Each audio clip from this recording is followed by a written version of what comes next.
Welcome back. Have you ever thought about starting a charity or maybe a family foundation? Or perhaps you would like advice on where to donate your dollars? Well, if so, there is a local group that can easily help you get started.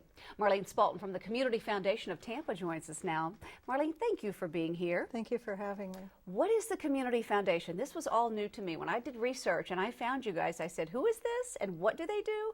So explain what your group does. Actually, there are community foundations all over the nation, about 700. Wow. There are 1,700 internationally.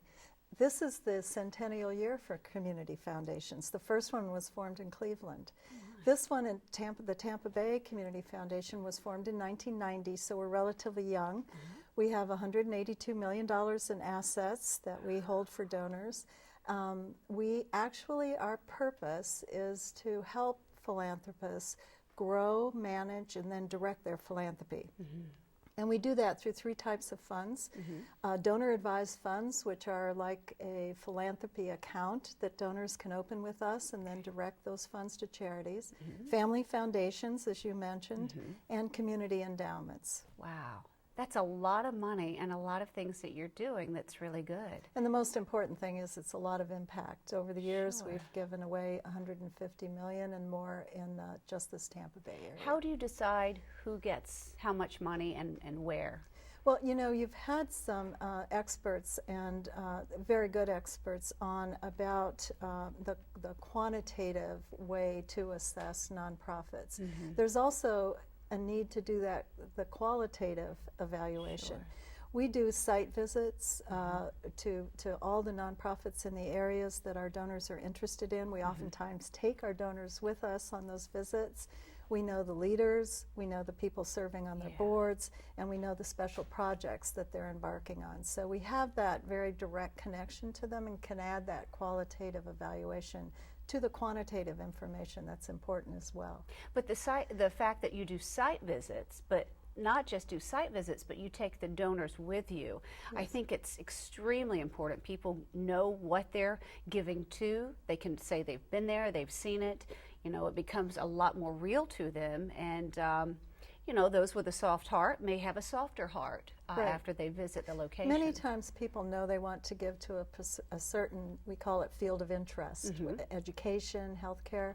But they don't know which organization is actually doing the kind of work that they'd like to support. And that's where we can help. We can tell them about the different organizations that we know, that we help fund, and then help them explore those organizations and see which ones really hit the mark for them. So how do you know which ones to give to? Do you have a list, a series of qualifications they must meet? We do check out their 501c3 status to make sure that that's true. We look for organizations that have great impact, and as I said, sometimes it's hard to assess. For example, 2 pantries that serve food to hungry people. One might have a lower administrative cost, but when you visit, you see that that's because the food being served there might not be as much fresh produce or as quality. Exactly. Wow.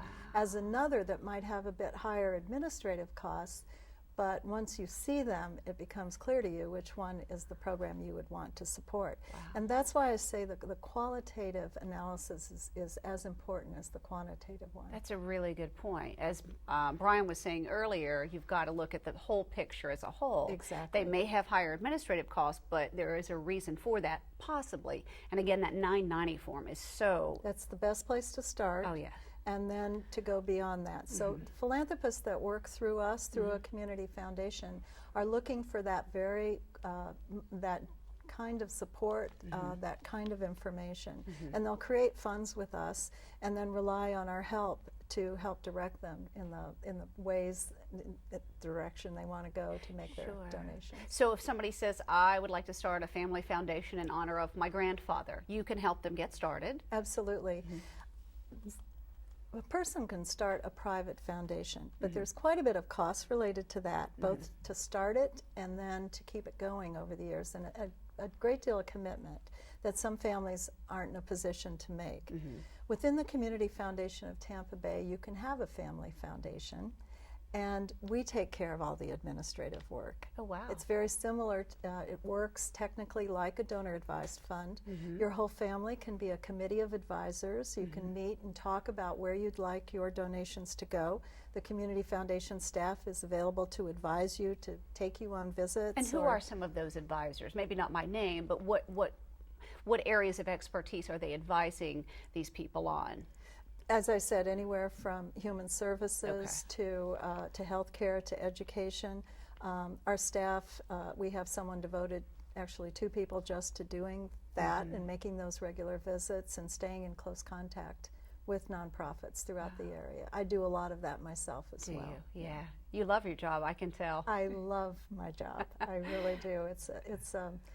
It's really a gift to be able to help people make good decisions about the wealth they've accumulated over the years. Sometimes we work with women whose husbands are deceased, and they stayed home to raise children while their husbands accumulated that wealth, and they feel a heavy weight of responsibility to do the right thing with the money that their husband has left them, and we help them do that, and that's so rewarding. And can a charity apply to you to be a part of maybe the giving program or your referral program, or do you find the charities, or do you just get advice from those who are giving?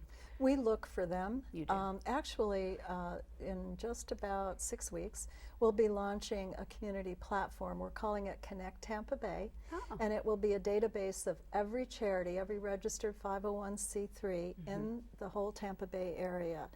There will be information there about every one of those charities, and it will be open to donors, to funders, to corporate funders throughout Tampa Bay. And hopefully that will be a place for them to start.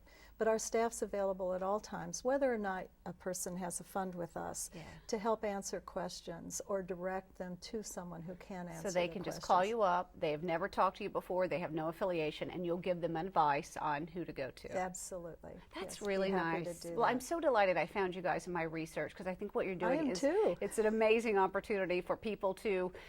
You can hold their hand as they donate dollars back to Tampa Bay. Ms. Marlene, thank you so much for being here. Thank you for what you're doing in our community. I think you're doing a great service to those who want to give money to the right places. We are honored to do that work. Wonderful. Thank you. All right, stay with us. We'll be right back.